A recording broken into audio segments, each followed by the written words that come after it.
گھر کا ایک فرد کسی ڈاکٹر سے دوا لینے جائے اور اس کو کھانسی میں آرام آ جائے، نزلے میں آرام آ جائے، پورے گھر کا رخ اسی ڈاکٹر کی طرف ہو جاتا ہے۔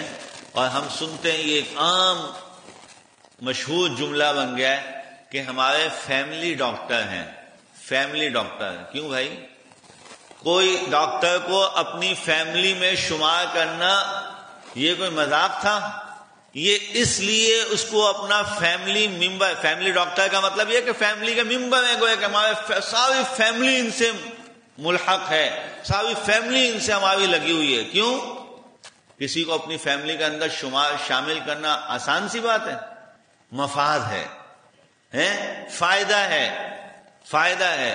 اسی کے برعکس ہم دیکھتے اور سنتے ہیں کسی ڈاکٹر سے کسی کو نقصان ہو جائے۔ ڈاکٹر سے نقصان نہیں ہوتا، ڈاکٹر نے جو انجیکشن لگایا نا، اس انجیکشن نے ریئیکشن کر دیا ہے، الٹا ریورس میں چلا گیا۔ وہ ڈاکٹر صاحب تو بیچارہ لگانے والا تھا، اب اس انجیکشن کا ریئیکشن پورے خاندان میں گھومتا ہے۔ وہ فلاں ڈاکٹر ہے نا، کوئی کہتا ہے اس کو قصائی ہے، کوئی کہتا ہے جلاد ہے، کوئی کہتا ہے ظالم ہے، کوئی کچھ کوئی کچھ۔ یہ تو بلکہ یوں عرض کر دوں کہ یہ ہمارے زمانے کے انتہائی مہذب نام ہیں۔ قصائی کہہ کے کسی کا جو ہے وہ ظلم و ستم قصائی کہہ کے عرض کر دینا، یہ تو بڑے مہذب قسم کے نام ہیں۔ ورنہ اب تو گالی، وہ تو فلاں ایسا، وہ تو فلاں ایسا، وہ تو فلاں ایسا۔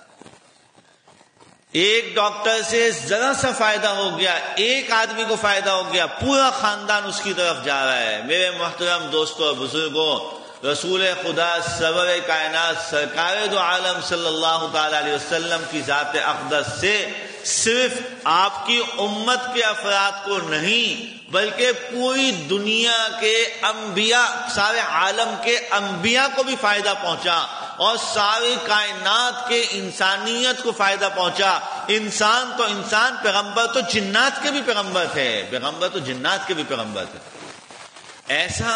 ایسے ڈاکٹر، ایسے طبیب، ایسے ماہر، ایسے پیغمبر، ایسے نبی جن سے ساری انسانیت کو فائدہ ہوا، اس ڈاکٹر کو اپنا فیملی ڈاکٹر بنانے کے لیے تیار نہیں ہے، اس طبیب کو اپنا فیملی ممبر شمار کرنے کے لیے تیار نہیں ہے۔